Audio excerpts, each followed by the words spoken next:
Hi Poets and Writers, I'm Kay Spivey. So I was looking back at the videos that I made from last year and I realized I haven't done a book haul or a wrap up since September. Obviously I have read a lot more since then.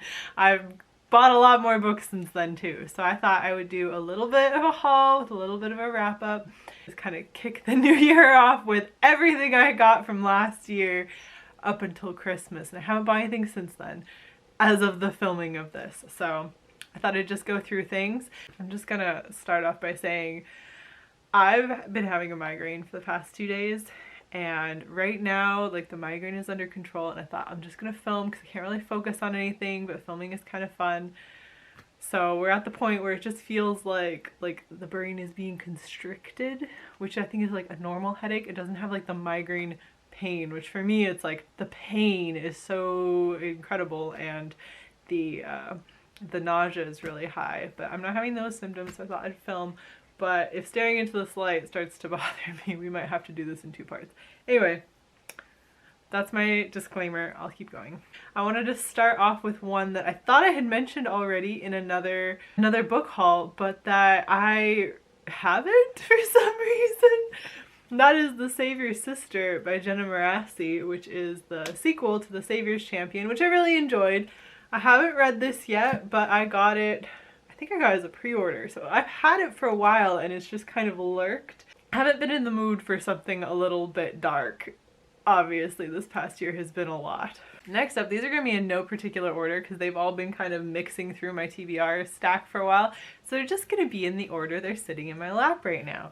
Next one is Carlito the Bat.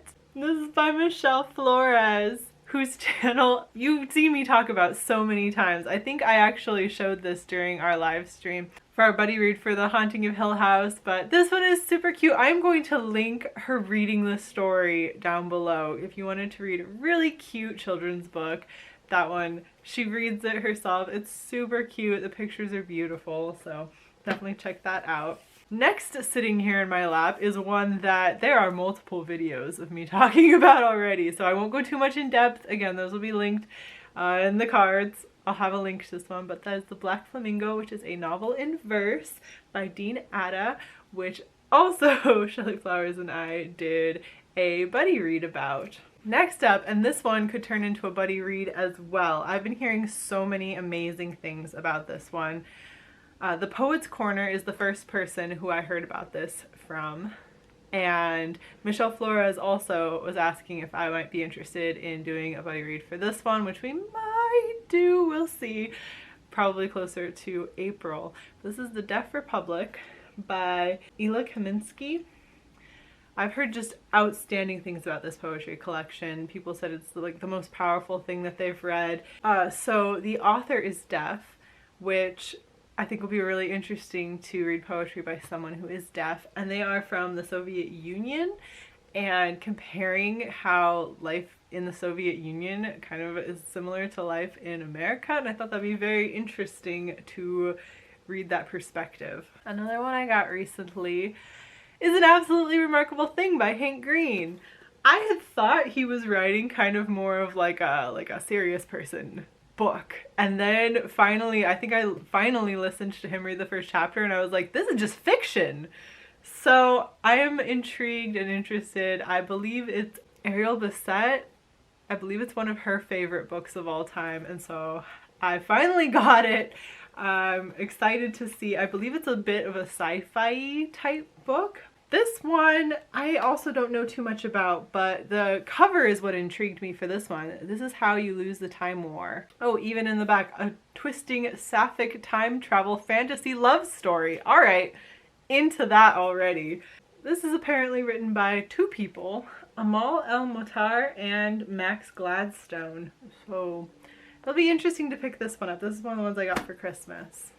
I also got this one for Christmas, and this is a collection by Natalie Diaz, who I don't own one of her collections, I don't believe. This is Post-Colonial Love Poem. So I'm always excited about a book of poetry. I know I have so many collections of poetry that I have not read yet that I'm slowly getting through. But it looks like she has more of a style that I am drawn to. So I am very excited to get into this collection as well.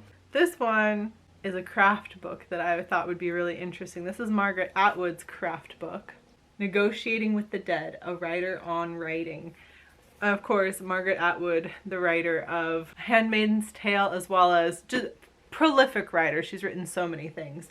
I think she probably has a lot to teach me, and I thought I should definitely dive into a craft book that I think is going to be a little less formulaic and a little more kind of novel-esque is how I believe it's going to read. It kind of looks like it. It looks like it's less, sorry, sometimes it's kind of hard to like continue thoughts when you're in migraine mode. So I'm doing my best here. But it looks like it's less like workbooky and more story-esque, which is one of the things I really liked about Bird by Bird. I feel like I need a bit of a story going on when I'm learning, and I prefer that. So I'm really excited for this one. Now, the last book in my pile on my lap is one where I just couldn't resist it because I loved Uprooted so much. I think I talked about this in another video. Uprooted was phenomenal. I loved everything about it. I loved the wizard aspect. I loved like the nature aspect. I loved the retelling fairy tale aspect. I loved the characters. Like, it was so good. It was like if you enjoyed Howl's Moving Castle, you would also have enjoyed Uprooted. However, I'll get into Spinning Silver later, but the last book that I got was Deadly Education, also by Naomi Novik. This is supposed to be like a magical wizarding school situation. I love her writing style. I enjoyed Carry On, so I think I might be in the mood for that kind of thing, but we will see, because I've heard kind of up and down things about this. And then, okay, let's get a little bit into a bit of a wrap up. I have been trying to get through Spinning Silver for kind of a while now, and it's not that I don't like it. Like, actually, it's a very good book. It's really well written. It's a great book. When I'm reading it, I'm enjoying it. It's just, it's the same thing. I just started reading also Six of Crows. Also amazing. Like, the writing style is phenomenal. I don't know, I'm not that far in, so I don't know how I'm gonna feel about the plot or anything. Loving the characters, loving the writing style. I have the same problem with both of these books, and that is I don't think I like multiple perspectives. And that's not to say I don't like multiple perspectives like at all. Like, it didn't bother me in some other books. The only one that's coming to mind at the moment with my migraine brain is Cassandra Clare's series, where it would like jump around after the first book. But I think the thing for me that I needed was that first book being in one character perspective. Like, that seems to be important to me, because Spinning Silver, it's a little bit like all of a sudden we'll be in someone else's head, and I'm like, oh man, okay, we're in someone else's head, and at least different things are going on, so it's kind of bringing all the characters together. Like, it needs to be in different perspectives for all of the characters to come together into the same place. That makes sense. It makes perfect sense in this book. Six of Crows, though, everyone is kind of in the same place, and I just wish we were getting everything from one character's perspective rather than like one chapter we're doing this part of this thing in this person's perspective, and then we're in the same scene but we're moving on in someone else's perspective. I'm like, well, but I care about what the other person was saying way more than you suck. So I don't think I like that. I don't think I like jumping around perspectives. Oh, that's the one it worked really well in. It worked really well in Strange the Dreamer, where like half of the book is one character perspective, and then you'll have a big section of another character perspective. And I think that's the way that the Lord of the Rings series also did it, where you get chunks and chunks and chunks. And by the time you're actually like, what the heck is happening with the other character that I care about more than you, you've gotten a whole lot of story from this character, and then you're moving on. And I think I prefer that. That's probably just a personal preference. It's not like I'm not going to finish reading Six of Crows. And I already have Crooked Kingdom, so I'll probably read it at some point too.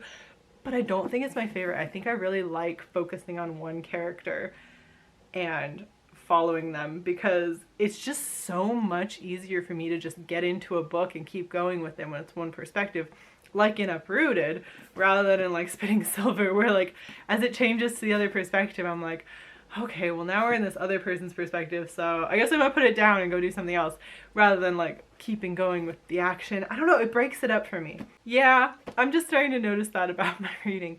Oh, before I forget, the book that wasn't in my lap that I also got, I'm gonna put the picture up here, but Francina Simone's book. I only got the ebook copy of this. I didn't get the physical copy because when I ordered it, I was like, I can always get the physical copy later and like get it from a store or something. Of course, that's never gonna happen, but so I have the ebook. I'm gonna read that first, and then if I love it, then I will get the physical copy. I haven't read it yet. I went through my whole stack. I think it's just gonna be, that's gonna be my wrap up for today. Hopefully this migraine will go away completely soon, but yeah, looking on the ring light over here is just not helping, and like as I said, the pain is controlled, but I need to go take another nap, I think. So I'm gonna go do that. Thank you so much for watching today. If you've read any of the books that I showed in this haul, let me know just briefly what your opinions were. Please don't spoil anything for me because I still gotta get to reading all of those. Not all of them, obviously. I've already read the Black Flamingo because again, the buddy read was all about that. But yes, anyway, that is all I have for you today. Stay safe and stay healthy, and good luck to you. Good luck to all of us. Bye.